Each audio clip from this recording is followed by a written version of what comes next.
خصوصیت اور صفت کی طرف اشارہ ہے کہ لقد جاءکم رسول من انفسکم عزیز علیہ ما عنتم حریص علیکم بالمؤمنین رؤوف الرحیم، یقیناً تمہارے پاس وہ پیغمبر آیا ہے جو تم ہی میں سے ہے اور اس پر تمہاری ہر مصیبت شاق ہوتی ہے اور تمہاری ہدایت کے بارے میں حرص رکھتا ہے اور مومنین کے حال پر شفیق اور مہربان ہے۔ اس آیت میں بتایا گیا ہے پیغمبر اکرم ایک درد مند دل رکھتے ہیں اور لوگوں کے درد کو اپنا درد سمجھتے ہیں، ہدایت کے بارے میں حریص ہیں اور رحمت للعالمین ہونے کے علاوہ مومنین کے حال پر خصوصی مہربانی رکھتے ہیں۔ منافقین سے البتہ کوئی رابطہ نہیں ہے اور ان کے مقابلے میں خداوند متعال کی طاقت پر اعتماد کرتے ہیں، کیونکہ وہی کافی ہے، وَمَن يَتَوَكَّلْ عَلَى اللَّهِ فَهُوَ حَسْبُهُ۔ اس کے بعد سورہ توبہ کے اختتام کے بعد سورہ یونس کا آغاز ہوتا ہے۔ یہ سورہ مکی ہے، اس میں ٹوٹل 109 آیتیں ہیں جو اس 11ویں پارے میں مکمل طور پر آئی ہیں، اور اس سورہ کو جناب یونس کے نام سے موسوم کیا گیا ہے۔ اور آپ جانتے ہیں کہ حضرت یونس علیہ السلام کا نام قرآن کریم میں 4 جگہوں پر سورہ نساء، سورہ انعام، سورہ یونس اور سورہ صافات میں صراحتاً یونس آیا ہے، اور لفظ یونس کے ساتھ ان 4 سوروں میں یاد کیا گیا ہے، اور 2 جگہ سورہ یونس سورہ اور قلم میں اللہ نے ان کا ذکر اس سورہ میں اور سورہ قلم میں ان کا ذکر مچھلی اور صاحب الحوت یعنی مچھلی والے نبی کے نام کے اور اس صفت کے ساتھ اس کو 2 سوروں میں جانا ہے۔ یہ سورہ ایسے حالات میں نازل ہوا جب مشرکین مکہ قرآن کے اوپر بہت اعتراض کر رہے تھے، اسی لیے بعد آیات میں مشرکین کے سوالات اور ان کے اعتراضات کا جواب دیا گیا ہے۔ مشرکین کا ایک اعتراض یہ تھا کہ یہ کیسے ممکن ہے کہ ایک شخص ہم ہی لوگوں میں سے ہو، ہم ہی لوگوں جیسا ہو اور وہ خدا سے رابطہ کرے اور نتیجے میں اس کے اوپر قرآن یا وحی نازل ہو جائے۔ آیت نمبر 2 سورہ یونس، اکان للناس عجبا ان اوحینا الی رجل منهم ان انذر الناس وبشر الذین آمنوا ان لهم قدم صدق عند ربهم۔ کیا یہ لوگوں کے لیے یہ بات عجیب ہے کہ انہیں میں سے ایک مرد پر ہم یہ وحی نازل کر دیں کہ لوگوں کو عذاب سے ڈراؤ اور صاحبان ایمان کو بشارت دے دو، ان کے لیے پروردگار کی بارگاہ میں بلند ترین درجہ ہے، مگر یہ کافر کہتے ہیں کہ یہ کھلا ہوا جادوگر ہے۔ آیت نمبر 12 میں انسانوں کی حقیقت کی طرف اشارہ ہے کہ جب اسے کوئی نقصان ہوتا ہے، ضرر ہوتا ہے تو ہم کو یعنی خداوند عالم کو یاد کرتا ہے، اور جب مصیبت دور ہو جاتی ہے، ٹل جاتی ہے، تو پھر خدا کو بھول جاتا ہے۔ یہ انسان کی حقیقت اور اس کے مزاج کی طرف اشارہ ہو رہا ہے۔ وَإِذَا مَسَّ الْإِنسَانَ الضُّرُّ دَعَانَا لِجَنبِهِ أَوْ قَاعِدًا أَوْ قَائِمًا۔ انسان کو جب کوئی مصیبت آتی ہے تو اٹھنے بیٹھنے کروٹیں بدلتے ہوئے پروردگار عالم کو پکارتا ہے، اور جب وہ مصیبت دور ہو جاتی ہے تو یوں گزر جاتا ہے جیسے کبھی ہم نے ان کو دیکھا ہی نہیں یا کبھی ہم کو پکارا ہی نہیں۔ انسان اگر آپ غور فرمائیں تو ایک عجیب و غریب مزاج کی مخلوق ہے کہ جب حالات سے عاجز آ جاتا ہے تو بدترین عذاب کی دعا کرنے لگتا ہے اور مرنے کے لیے تیار ہو جاتا ہے، جس طرح کفار نے آسمان سے پتھروں کی بارش کی دعا کی، اس کے بعد جب عذاب شروع ہو گیا تو اس کو ٹالنے کی دعا کی، پھر جب عذاب دور ہو جاتا ہے تو اپنے پروردگار سے اس طریقے سے انسان منہ پھیر لیتا ہے جیسے اسے پہچانتا ہی نہیں تھا اور اسے کوئی تعلق نہیں ہے۔ بندوں کے بارے میں تو احسان فراموشی سمجھ میں آتی ہے کہ انسان یہ سوچ سکتا ہے کہ اب آئندہ اس انسان سے ہمارا کوئی واسطہ نہیں پڑے گا، ہمارا کوئی کام نہیں پڑے گا، جس طرح عام حالات میں ہوتا رہتا ہے اور آپ مشاہدہ بھی کرتے رہتے ہیں۔ لیکن پروردگار عالم سے تو انسان کسی وقت بھی کسی حالت میں بھی بے نیاز نہیں ہو سکتا۔ آیت نمبر 15 میں پھر خداوند عالم ایک دوسرا اعتراض بیان کر رہا ہے مشرکین کا، اور یہ کہ مشرکین پیغمبر اسلام سے تقاضا کرتے تھے کہ یہ قرآن کریم کو بدل دیں اور دوسرا قرآن لائیں۔ آیت نمبر 15 میں اس بات کی طرف وضاحت کی گئی ہے، جیسا کہ آج بعض دنیا کے مستکبرین یہ اعتراض کرتے ہیں کہ اگر قرآن میں سے جہاد سے متعلق آیات حذف ہو جائیں تو قرآن کو ہم ایک اچھی کتاب سمجھنے لگیں گے، جب کوئی اس بات کو نہیں سمجھتے یہ قرآن کریم ایک ایسی کتاب ہے جس میں انسان کی تمام ضرورتوں کو بیان کیا گیا اور اس میں تمام حاجتیں ضرورتیں انسان کی پوشیدہ ہیں، اور یہ پوری کتاب قابل استفادہ ہے اور انسانوں کے لیے ہدایت ہے۔ اسی لیے رسول اسلام نے فرمایا کہ من جعلہ امامہ قادہ الی الجنہ ومن جعلہ خلفہ ساقہ الی النار۔ جس نے قرآن کریم کو اپنا امام، رہبر اور پیشوا بنا لیا، اسے قرآن جنت کی طرف لے جائے گا، اور جس نے اس کو اپنے پیچھے ڈال دیا یعنی اس پر عمل نہیں کیا، قرآن کریم اس کو جہنم کی طرف لے جائے گا۔ آیت نمبر 20 میں لوگوں کی باتوں کو نقل کیا ہے کہ جو قرآن کو قبول نہیں کرتے، اور جب قرآن کی منطق کے مقابلے میں ان کے پاس کوئی جواب نہیں ہوتا ہے تو رسول اسلام سے تقاضا کرتے ہیں کہ قرآن کے علاوہ کوئی اور معجزہ پیش کریں تاکہ ہم وہ مانیں۔ اور پھر آیت نمبر 37 میں مشرکین کا ایک اعتراض یہ تھا کہ قرآن کریم رسول اسلام کا کلام ہے اور جسے خود رسول نے بنایا ہے اور خدا نے نازل نہیں کیا ہے، تو لہٰذا خدا نے جواب میں فرمایا ما کان ھذا القرآن ان یفتری من دون اللہ ولکن تصدیق الذی بین یدیہ، آیت نمبر 37۔ اسی وجہ سے آیت نمبر 38 میں مشرکین کو چیلنج کیا ہے کہ دیکھو تم قرآن کریم کا جواب لے کر آؤ۔ آیت نمبر 38 ام یقولون افترا قل فأتوا بعشر صور قل فأتوا بسورۃ مثلہ وادعوا من استطعتم من دون اللہ۔ اس سورہ کے دوسرے حصے میں آیت نمبر 57 سے لے کے 109 تک خداوند عالم قرآن کریم کی خصوصیت کو بیان کر رہا ہے، کہ جس میں ایک اہم آیت نمبر 57 ہے۔ ارشاد ہوتا ہے یا ایھا الناس قد جاءتکم موعظۃ من ربکم وشفاء لما فی الصدور وہدی ورحمۃ للمؤمنین۔ اے لوگو، تمہارے پاس پروردگار کی جانب سے نصیحت اور دلوں کی شفا کا سامان اور ہدایت اور صاحبان ایمان کے لیے رحمت قرآن آ چکا ہے۔ خداوند عالم نے اس آیت میں قرآن کریم کی 4 خصوصیت بتائی ہے کہ یہ صاحبان فہم کو نصیحت کرتا ہے، دوسرے دلوں کے بیمار کو شفا دیتا ہے، تیسرے بہکے ہوئے دلوں کو، گمراہ دلوں کو ہدایت دیتا ہے، اور چوتھی چیز صاحبان ایمان کے لیے باعث رحمت ہے، باعث مغفرت ہے۔ اور ظاہر ہے کہ ایسی صفتوں والی کتاب فضل و رحمت الہی کا نتیجہ ہو سکتی ہے، لہٰذا اس کے نزول پر مومنین اسلام کو خوش ہونا چاہیے، اور اس کے مقابلے میں یاد رکھنا چاہیے کسی بھی مال کی، کسی بھی دولت کی کوئی حیثیت نہیں ہے۔ آیت نمبر 61 میں کہا گیا خداوند تعالی ہمارے قرآن کریم پڑھنے کا گواہ ہے، وما تکون فی شان وما تتلو منہ من قرآن ولا تعملون من عمل الا كنا علیکم شہیدا اذ تفیضون فیہ۔ اس کے بعد آیت نمبر 71 سے لے کر 93 تک اسی سورہ یونس میں بعض نبیوں کے زندگی کے حالات بیان ہوئے ہیں۔ آیت نمبر 73 میں حضرت نوح کے بارے میں ارشاد ہوتا ہے فنجیناہ ومن معہ فی الفلک، ہم نے نوح علیہ السلام اور ان کے ساتھیوں کو کشتیوں میں نجات دے دی۔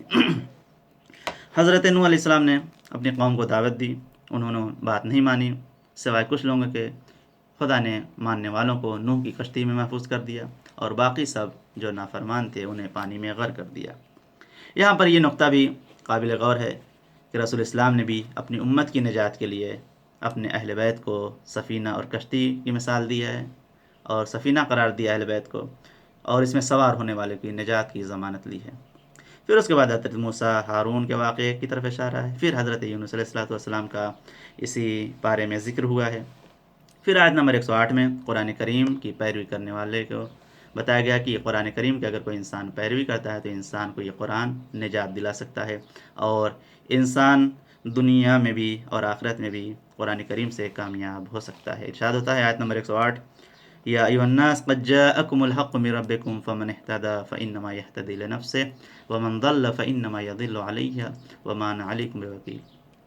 اے پیغمبر، آپ کہہ دیجئے کہ تمہارے پاس پروردگار عالم کی طرف سے حق آ چکا ہے، اب جو ہدایت حاصل کرے گا وہ اپنے فائدے کے لیے کرے گا، اور جو گمراہ ہو جائے گا اس کا نقصان بھی اسی کو ہوگا، اور میں تمہارا ذمہ دار نہیں ہوں۔ عزیزو، یہ وہ باتیں تھیں جو خداوند عالم نے 11ویں پارے میں بیان فرمائی ہے۔ آخر میں خداوند عالم سے دعا ہے کہ اس ماہ مبارک رمضان کی برکت سے اور اس ماہ میں نازل ہونے والے قرآن کی برکت سے آج جو پوری دنیا میں بیماری پھیلی ہوئی ہے، اس سے تمام مسلمانوں کو نجات عطا فرما، اور جو بھی اس بیماری میں مبتلا ہیں انہیں شفائے کامل و عاجل عنایت فرما، اور ہم سب کو اس ماہ مبارک میں تلاوت قرآن کے ساتھ اسی طریقے سے سال کے باقی دنوں میں بھی تلاوت قرآن کے ساتھ اس پر عمل کرنے کی بھی توفیق عنایت فرما۔ السلام علیکم ورحمۃ اللہ وبرکاتہ، وآخر دعوانا ان الحمد للہ رب العالمین۔